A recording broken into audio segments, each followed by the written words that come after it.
لا يزيغ عنها إلا هالك. فيا عباد الله أوصيكم ونفسي بتقوى الله فقد فاز المتقون وأحثكم على طاعة الله وطاعة رسوله لعلكم ترحمون. قال الله تعالى في كتابه العزيز الكريم: أعوذ بالله من الشيطان الرجيم. يا أيها الذين آمنوا اتقوا الله حق تقاته ولا تموتن إلا وأنتم مسلمون. Masyiral muslimin rahimakumullah, mari kita meningkatkan iman dan takwa kita kepada Allah Subhanahu wa taala sebagai perwujudan rasa syukur kita kepada Allah Subhanahu wa taala atas segala macam nikmat, karunia, taufik yang Allah anugerahkan kepada kita.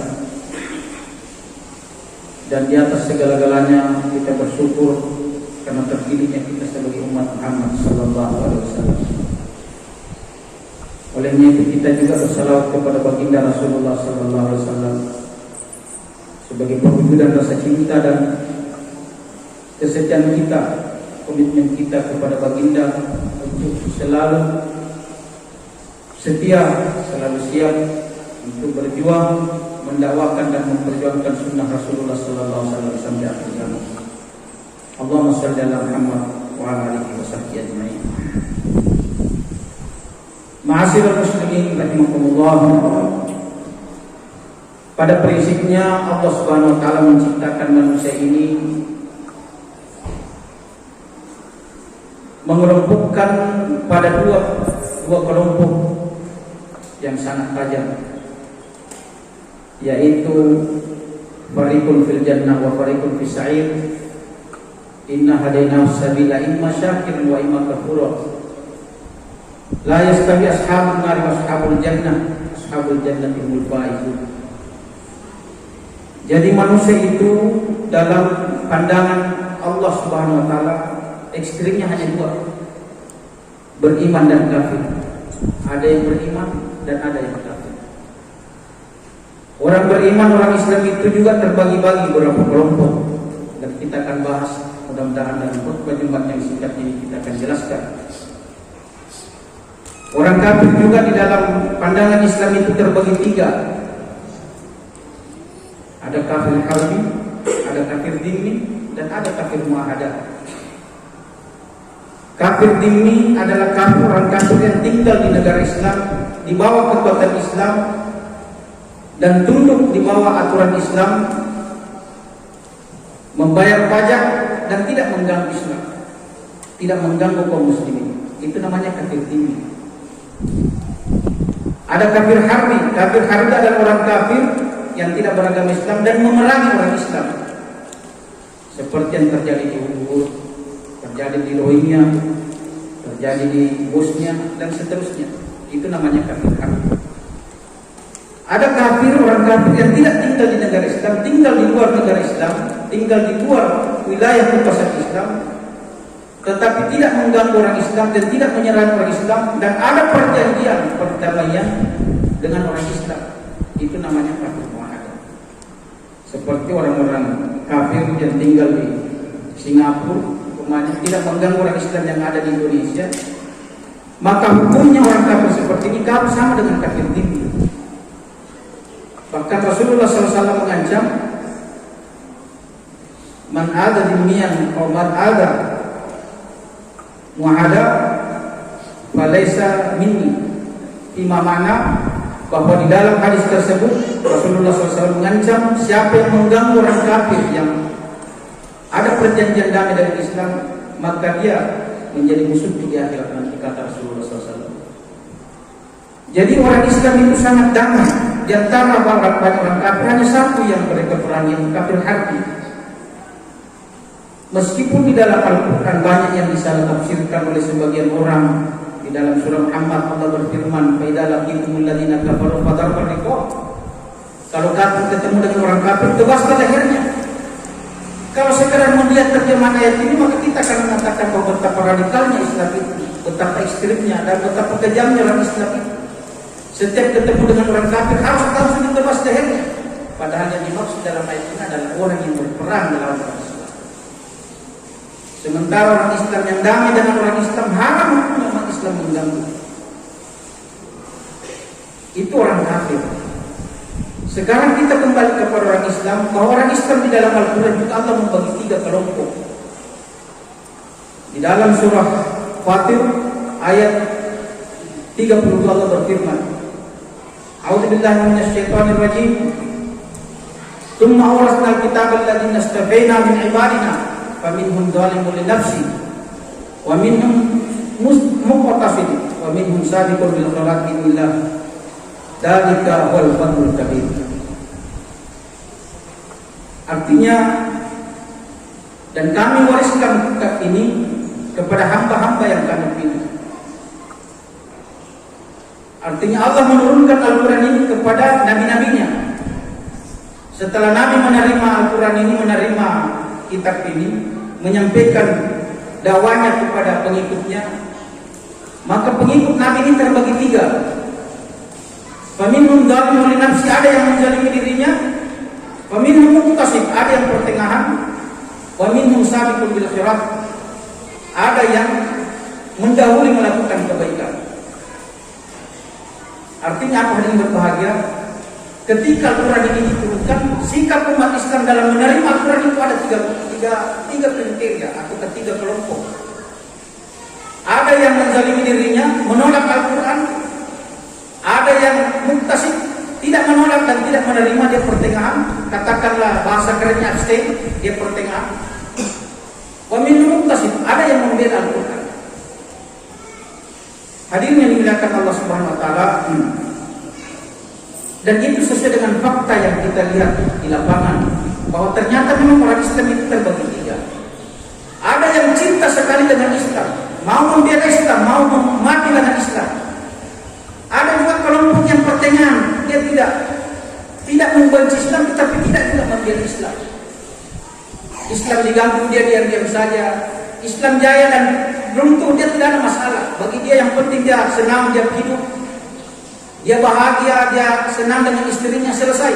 Tidak ada peduli, tidak ada urusan dengan gerakan-gerakan. Wa minhum dzalimun li nafsihi, ada juga yang menzalimi dirinya, yang tidak memang membela Islam. Bahkan senang apabila Islam ini diganggu. Kasarnya, dia orang Islam tetapi tidak menguntungkan umat Islam. Itulah kelompok dzalimun li nafsi. Di dalam ayat ini hari ini dimuliakan Allah Subhanahu wa taala, Allah menyebutkan dzalimun li nafsi ini kelompok pertama. Yang pertama disebutkan, faminhum dzalimun li nafsi, orang yang menzalimi dirinya. Kata ulama, kenapa orang zalimun li nafsi ini didahulukan disebut dalam ayat ini? Karena menurut penjelasannya bahwa karena orang-orang yang menzalimi dirinya atau tidak membela Islam itu lebih banyak daripada yang membela Islam. Ya, fakta sudah kelihatan terang benderang di negara yang kita cintai ini mayoritas umat Islam, tetapi ternyata umat Islam ini masih belum mendapatkan hak-haknya sebagaimana yang kita harapkan. Bahkan sebagian perda-perda yang berbau syariat Islam dianulir di tingkat pusat ketika dikonsultasikan kepada Departemen Dalam Negeri. Hadirin yang dimuliakan Allah Subhanahu wa taala, kata-kata zalim li nafsi, menzalimi dirinya, ulama ahli tafsir banyak pendapat.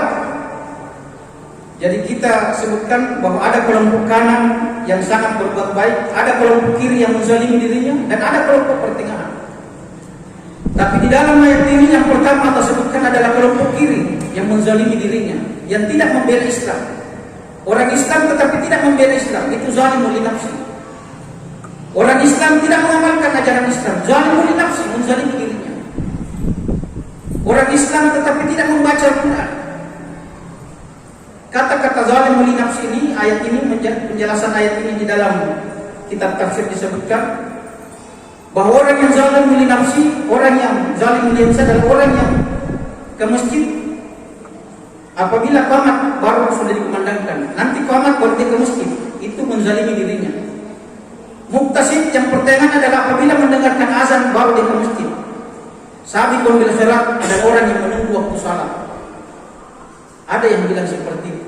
Ada juga yang mengatakan bahwa sabiqun bil khairat adalah orang yang membaca Al-Quran dan mengamalkan. Ada juga yang mengatakan muktasib adalah orang yang hanya membaca Al-Quran, dan yang zalimul ibsid adalah orang yang meninggalkan Al-Quran. Maka hadirin yang dimuliakan Allah Subhanahu wa taala, ada juga yang mengatakan bahwa orang yang sabiqun bil khairat adalah orang yang salat karena mencari ridha Allah, dan orang yang muktasib yang pertengahan adalah orang yang salat karena mengharapkan surga, dan orang yang zalimul nafsi adalah orang yang salat karena takut dengan neraka jahanam. Memang kalau kita melihat faktanya bahwa memang orang salat itu ada 3 macam. Ada orang salat karena hanya menggugurkan kewajibannya. Dia memang salat seakan-akan terpaksa sekali. Tidak enak disebut kalau dia tidak lebih suka tidak salat daripada salat. Seakan-akan salat itu betul-betul menjadi kewajiban yang sangat terpaksa dia lakukan. Ini kelompok termasuk zalimul nafsi. Ini kelompok yang paling parah, dan kelompok di atasnya sedikit adalah orang yang salat karena memang merasa salat itu adalah kebutuhannya. Ternyata kelompok itu, kelompok yang kedua itu belum apa-apa dibanding kelompok yang ketiga, kelompok yang tertinggi. Dan itulah Rasulullah SAW lakukan. Adalah dia bukan salat karena hanya menggugurkan kewajiban. Dia bukan salat karena kebutuhan, tetapi dia salat justru karena rasa syukurnya kepada Allah Subhanahu wa taala. Dan inilah yang kita harapkan di antara kita. Jangan sampai kita ini salat hanya menggugurkan kewajiban kita.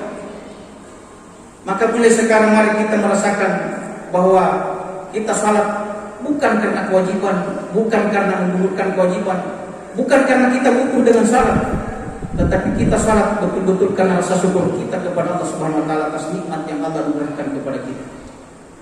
Maka hadirin yang dimuliakan Allah Subhanahu wa taala, kembali kepada fokus ayat kita dalam surah Fatir ayat 32 ini, bahwa mari kita menentukan pilihan kita.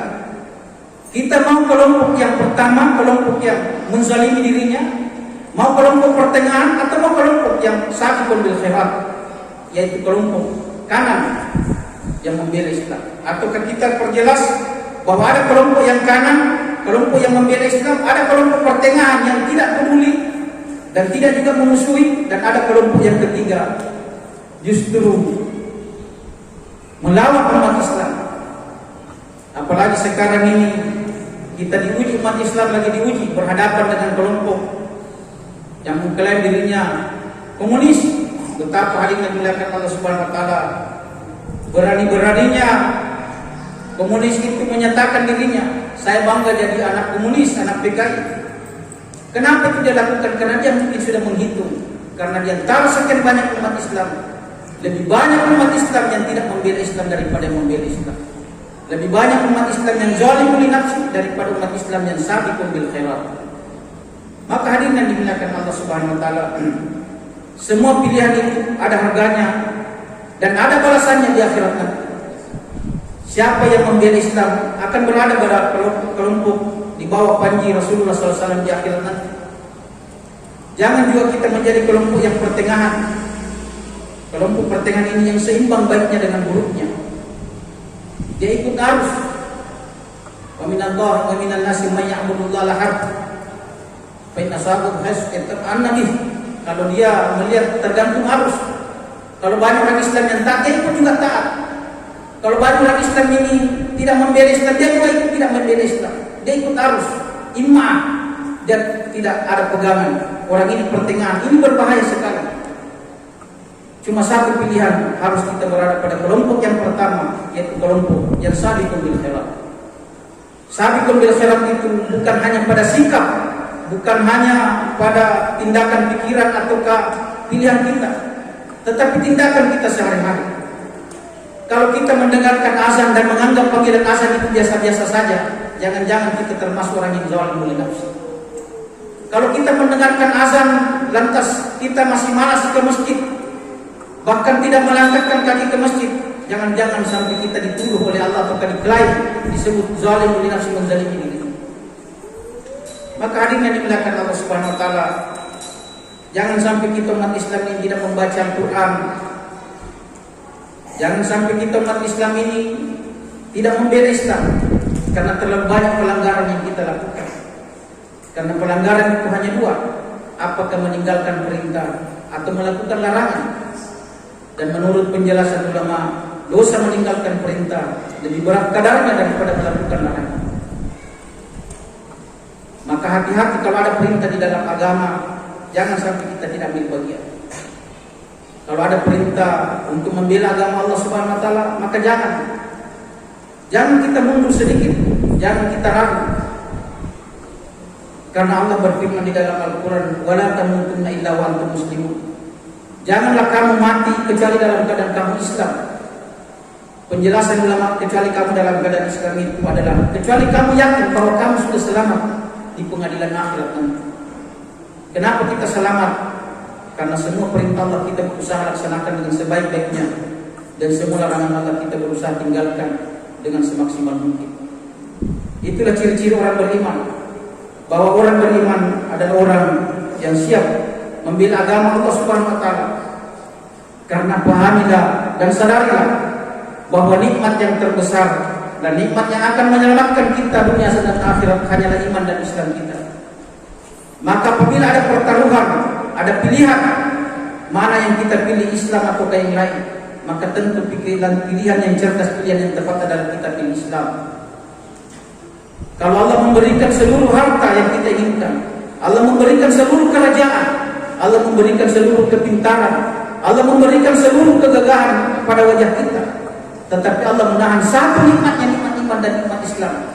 Yakinilah bahwa semua nikmat itu hanyalah menjadi semu dan menjadi sia-sia, bahkan menjadi bahan bakarnya neraka jahanam di akhirat nanti, ketika Allah menahan nikmat iman dan nikmat Islam. Demikian pula sebaliknya, bagaimanapun menderitanya kita hidup di dunia ini, semiskin-miskinnya kita orang yang paling miskin, sejelek-jeleknya kita, serendah-rendahnya martabat kita, tetapi kita menjadi orang beriman di sisi Allah Subhanahu wa taala, maka yakinlah wala tahinu wala tahzanu wa antumul a'launa in kuntum mu'minin. Kamu orang yang paling tinggi derajatnya apabila kamu beriman.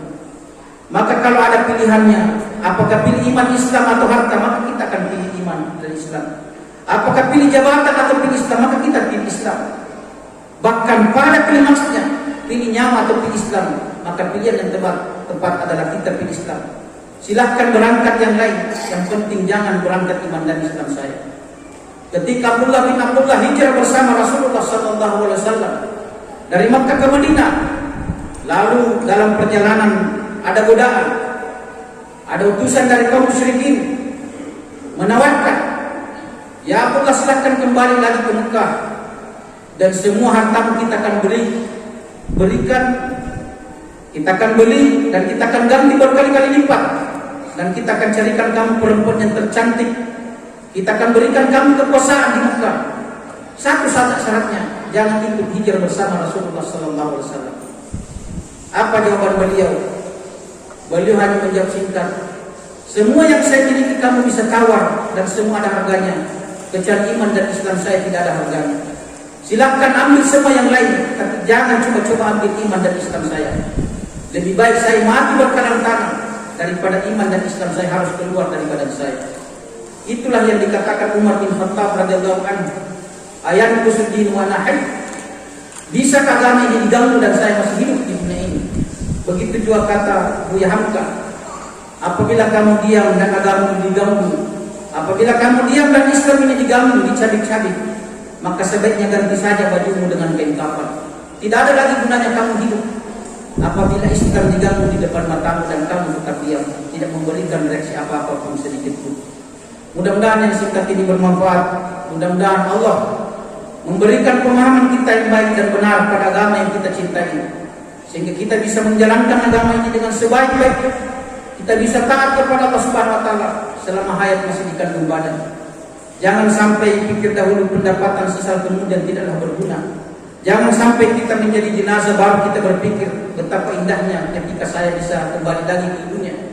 Lola akhartani ajalin qarib wa sadaqatu minas salihin.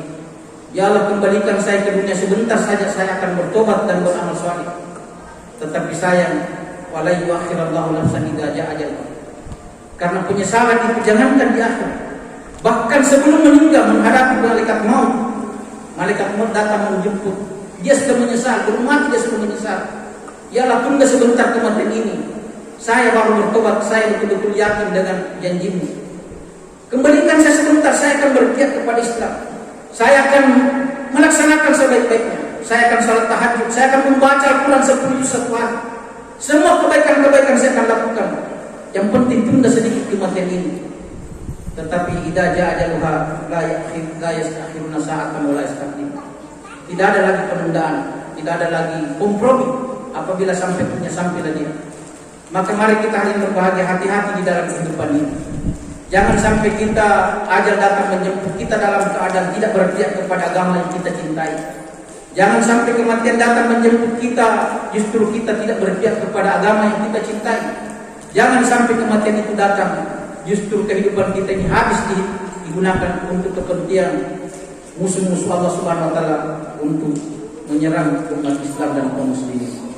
Barakallahu li wa lakum bil Qur'anil azim wa nafa'ni wa iyyakum bima fihi minal ayati wa dzikril hakim wa taqabbalallahu minni wa minkum tilawatahu fastaghfiruh wa ya fawzal mustaghfirin wa ya najatat taibin.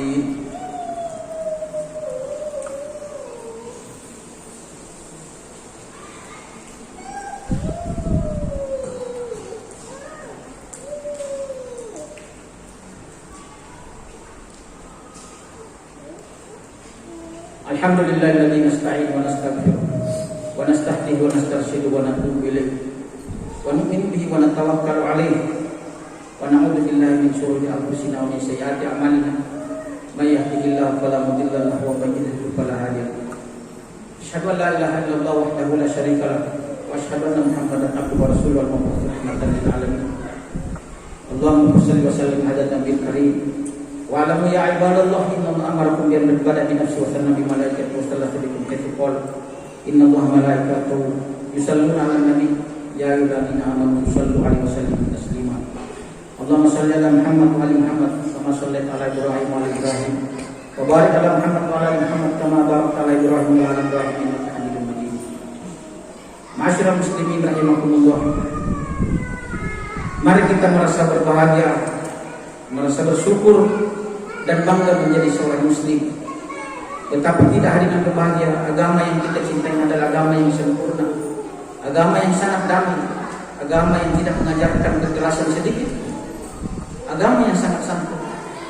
Kalaupun ada tuduhan-tuduhan yang mengatakan bahwa umat Islam itu radikal, umat Islam itu keras, umat Islam itu ekstrem dan seterusnya, yakinilah bahwa semua itu adalah ucapan-ucapan yang dikeluarkan oleh orang-orang kafir, oleh orang-orang munafik. Jangan sampai kita umat Islam ini ikut membenarkan. Dan fakta dalam kehidupan sudah menunjukkan, kalau Anda ingin melihat kekejaman orang-orang Nasrani kepada umat Islam, lihatlah bagaimana kejamnya orang Nasrani di Bosnia dan Herzegovina. Kalau Anda ingin melihat bagaimana kejamnya orang-orang komunis kepada umat Islam, maka lihatlah betapa kejamnya orang-orang Cina di Uyghur sana. Kalau kami ingin melihat betapa kejamnya orang-orang Buddha kepada umat Islam, berangkatlah ke Rohingya. Betapa umat Islam di Rohingya terbantai. Kalau kamu ingin melihat betapa kejamnya orang Hindu kepada umat Islam, berangkatlah ke India. Betapa perlakuan intimidasi dan seterusnya yang dirasakan oleh umat Islam di sana. Dan tidak ada satu fakta pun dalam kehidupan di dunia ini umat Islam membantai orang-orang kafir yang tidak bersalah dan tidak menyerang umat Islam. Maka jangan sampai kita ini ikut-ikutan tidak berpihak kepada agama yang kita cintai. Agama yang kita cintai adalah agama yang sempurna, dan inilah akan menyelamatkan kita sampai di akhirat nanti. Maka mari kita perlihatkan keberpihakan kita kepada umat Islam, kepada agama yang kita cintai. Jangan sampai sekali lagi, jangan sampai kita meninggal dalam keadaan tidak taat. Jangan sampai kita meninggal dalam keadaan tidak berpihak kepada agama Islam atau umat Islam yang kita cintai. Mudah-mudahan yang singkat ini bermanfaat. Mudah-mudahan sekali lagi mari kita persiapkan mental dan diri kita sebaik-baiknya. Kuatkan iman kita menghadapi segala kemungkinan-kemungkinan, karena ke depan kita tidak tahu apa yang akan terjadi. Umat Islam ini wa'idullah mastata'tu min quwwah. Umat Islam ini harus selalu siaga, selalu waspada, apalagi ancaman-ancaman dari luar, baik ajaran-ajaran kafir maupun ajaran-ajaran komunis sudah terang-terangan mengancam kita. Mari kita waspada, mari kita siaga, Mari kita membekali diri kita dengan sebaik-baiknya. Jangan sampai kita terlena dan kita hanyut dan kita akan termakan oleh musuh Allah Subhanahu wa taala. Mari kita menutup khutbah ini dengan sama-sama bermunajat dan berdoa kepada Allah Subhanahu wa taala. Mudah-mudahan sisa umur yang Allah pinjamkan kepada kita bisa gunakan untuk taat kepada Allah Subhanahu wa taala dengan sebaik-baiknya, dan pada titik klimaksnya kita bisa menutup usia kita dalam keadaan husnul khatimah. Amin ya rabbal alamin. Allahumma ighfir lil mu'minina wal mu'minat wal muslimina wal muslimat al ahya'i minhum wal amwat innaka sami'un qaribun mujibud da'wat wa ya qadir hajat. Allahumma arinal haqqa haqqan warzuqna ittiba'ah wa arinal batila batilan warzuqna ijtinabah. Allahumma zalamna anfusana wa lam taghfir lana wa tarhamna lanakunanna minal khasirin. Allahumma izzil Islam wal muslimin wa ahdil kafara wad zalimin wa damir a'da'aka a'di. Allahumma ansur man nasara dinak wa janna minan nasirin innaka ni'mal maula wa ni'man nasir.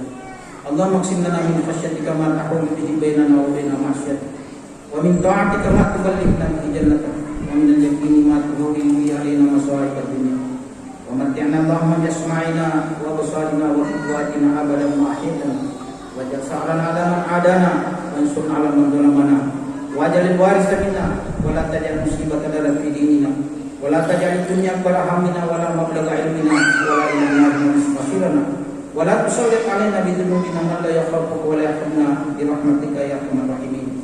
Rabbana atina fid dunya hasanah wa fil akhirati hasanah wa qina adzabannar. Rabbana taqabbal minna innaka antas samiul 'alim wa tub 'alaina innaka antat tawwabur rahim. Wa sallallahu alaihi wasallam Muhammad wa akhiru da'wana alhamdulillahi rabbil alamin. Ibadallah, inna Allaha ya'muru bil 'adli wal ihsan wa ita'i dzil qurba wa yanha 'anil fahsya'i wal munkari wal baghi ya'idukum la'allakum tadhakkarun. Fadhkurullaha 'azima yadhkurkum was'aluhu min fadlihi wa la dzikrullahi akbar wallahu ya'lamu ma tasna'un.